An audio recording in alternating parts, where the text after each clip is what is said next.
जय सीताराम। हमने श्री रामचरितमानस के दोहा संख्या 13 और उससे पहले की चौपाइयों में देखा कि गोस्वामी तुलसीदास जी बोल रहे हैं कि जो मुनि लोग, संत लोग जो पहले श्री रघुनाथ जी की कथा कह के गए हैं, उनका बल पर वह आगे उनके लिए यह कथा कहनी आसान हो गई है, क्योंकि उनको जो श्री रामायण जी का प्रकथन और मुनियों और संतों ने लिखा है, उसका वह संदर्भ लेकर अपनी कथा आगे कहना आसान हो गया है। उस तो इसी वही दोहा जो है 13 संख्या दर्शाता है। तो आगे इसी बात को ही गोस्वामी तुलसीदास जी आगे लेके चल रहे हैं कि यही प्रकार बल मन ही दिखाई, करिहउँ रघुपति कथा सुहाई, व्यास आदि कवि पुंगव नाना, जिन सादर हरि सुजस बखाना।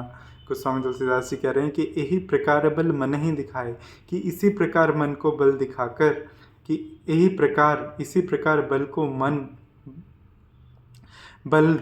मन को बल दिखाकर करिहउँ रघुपति कथा समय में करता हूँ श्री रघुकुल के पति की कथा, जो कि रचना है, सुहावनी कथा की रचना जो है मैं करता हूँ। व्यास आदि कवि पुंगव नाना। गोस्वामी तुलसीदास जी कह रहे हैं कि व्यास आदि जो ऋषि पहले हुए हैं, जिन्होंने रामायण की कथा पहले कही है, जैसे व्यास जी, वाल्मीकि जी, कंब ऋषि, और भी जो अलग अलग भाषाओं में, प्राकृत में और संस्कृत में और भारत की अन्य भाषाओं में कथा जैसे कहकर गए हैं, वे बोल रहे हैं कि उसी कारण मेरी यह कथा कहना जो है वह आसान हो गया है। तो व्यास आदि कवि पुंगव नाना, जिन सादर हरि, जिन्होंने बड़े आदर से, जो हमसे पहले ये जो कथा कह के गए हैं, बड़े आदर से जिन्होंने श्री हरि के यश का वर्णन किया है। अब आगे गोस्वामी तुलसीदास जी उन कवियों की वंदना कर रहे हैं। चरण कमल बंदों तिन्ह केरे, पूर्वहु सकल मनोरथ मेरे। कि मैं चरण कमल का वंदन करता हूँ उन कवियों का, पूर्वहु सकल मनोरथ मेरे, और वह उनसे अपने सभी मनोरथ को पूर्ण करने की आज्ञा चाह रहे हैं। वो है, उनका मनोरथ है श्री रामचरितमानस को लिखना। कलि के कबि न करऊँ प्रणामा। वे बोल रहे हैं कि मैं कलयुग के कवि, जो कलयुग में कवि हैं, उनको भी प्रणाम करता हूँ। जिन वर्णन रघुपति गुण ग्रामा, जिन्होंने श्री रघुनाथ जी के गुण समूहों का वर्णन किया है। पिछले कालों में, कलयुग से पहले, वाल्मीकि जी ने, व्यास ऋषि जी ने जो है सनातन धर्म परंपरा के अनुसार रामायण कही है, और आगे भी कलयुग में भी जो है जिन कवियों ने रामायण कही है, गोस्वामी तुलसीदास जी उनको भी प्रणाम कर रहे हैं। जिन बरने रघुपति गुण ग्रामा, जिन्होंने, कलयुग के कवियों को भी प्रणाम करते हैं जिन्होंने वर्णन किया है रघुपति के गुण को, गुण समूहों को। जे प्राकृत कवि परम सयाने, भाषा जिन हरि चरित बखाने। गोस्वामी तुलसीदास जी कह रहे हैं, जो प्राकृत कवि हुए हैं, परम जो बहुत ही बुद्धिमान प्राकृत कवि हुए हैं, भाषा जिन हरि चरित बखाने, जिन्होंने भाषा में हरि चरित्र का वर्णन किया है। एक रामायण है जिसका नाम है पोमाचार्या, वह प्राकृत भाषा में लिखी हुई है, और प्राकृत भाषा में और भी कवियों ने अलग अलग संदर्भ में श्री रामचरितमानस का जो है वह कहा है। कलयुग में विमल सूरी कर के एक संत हुए हैं, जिन्होंने पोमाचार्य प्राकृत भाषा में रामायण की रचना की है, और भी कवियों ने अलग अलग संदर्भों में प्राकृत में जो है रचना की है। गोस्वामी तुलसीदास जी ने ज़रूर ही प्राकृत भाषा के उन कवियों को पढ़ा होगा, उनकी जो श्री रामचरितमानस है उनको पढ़ा होगा। भाषा जिन हरिचरित बखाने, वह बुद्धिमान जो प्राकृत कवि हैं जिन्होंने भाषा में प्राकृत भाषा में हरिचरित का वर्णन किया है।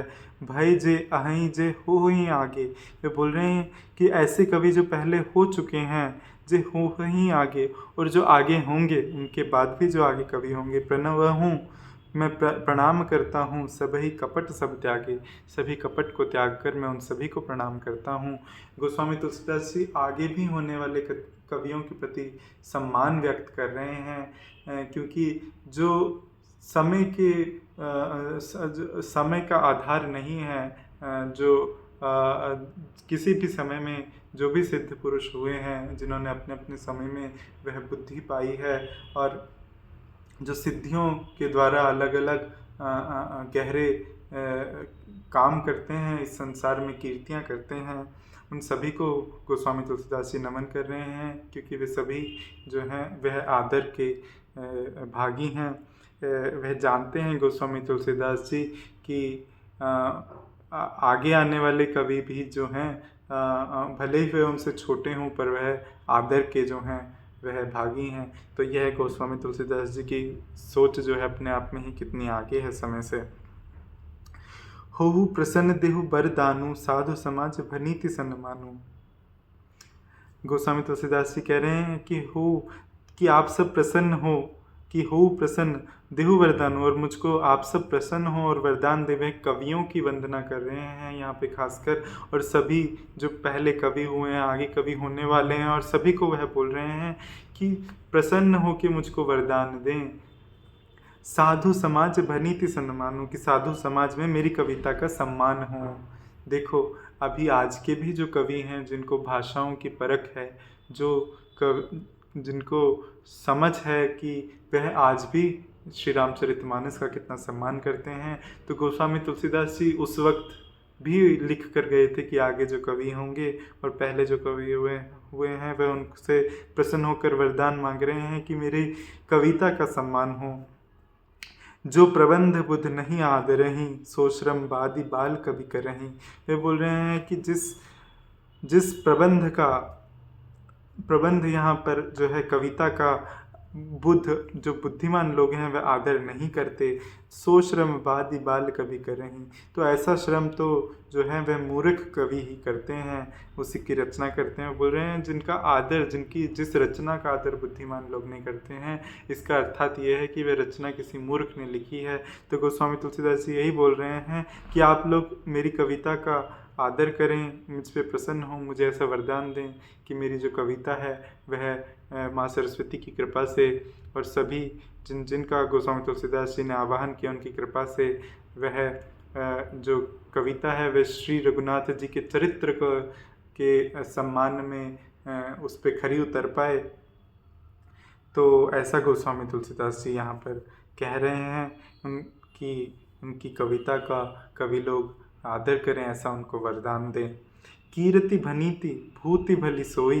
गोस्वामी तुलसीदास जी कह रहे हैं कि कीर्ति जो कर्म है, भनीति जो कविता है, भूति जो संपत्ति है, भली वह वही भली है, सुरसरी सम कह हित होई।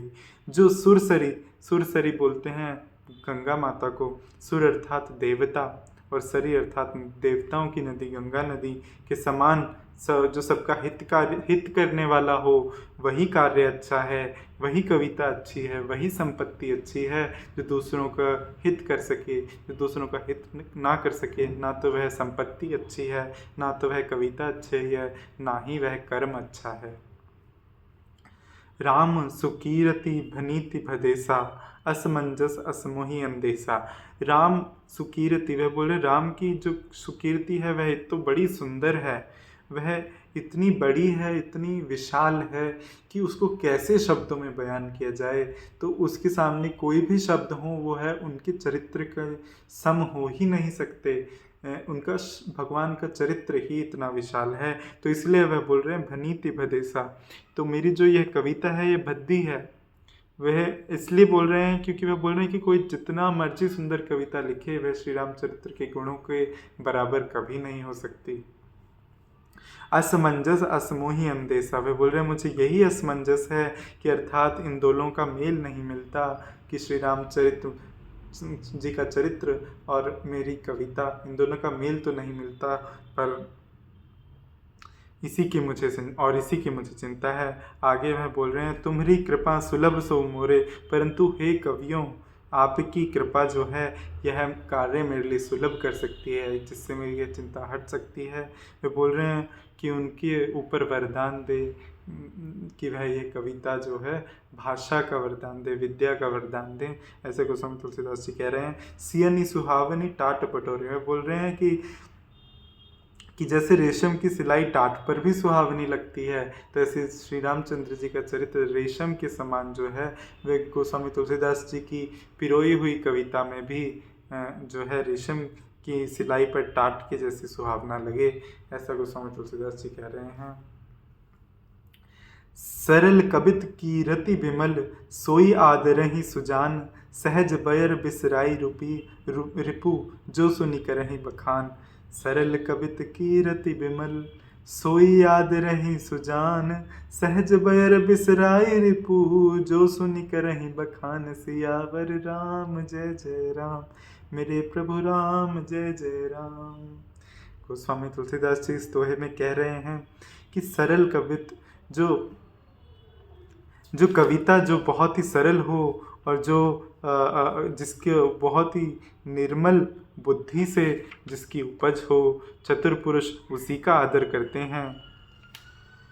सरल कवित कीर्ति विमल, जिसमें जो कविता है वो सरल हो और निर्मल जो है वह कर्म का जो है वर्णन हो, ऐसी ही कविता का जो है सुजान जो आदर करते हैं, जो सज्जन लोग हैं वो आदर करते हैं।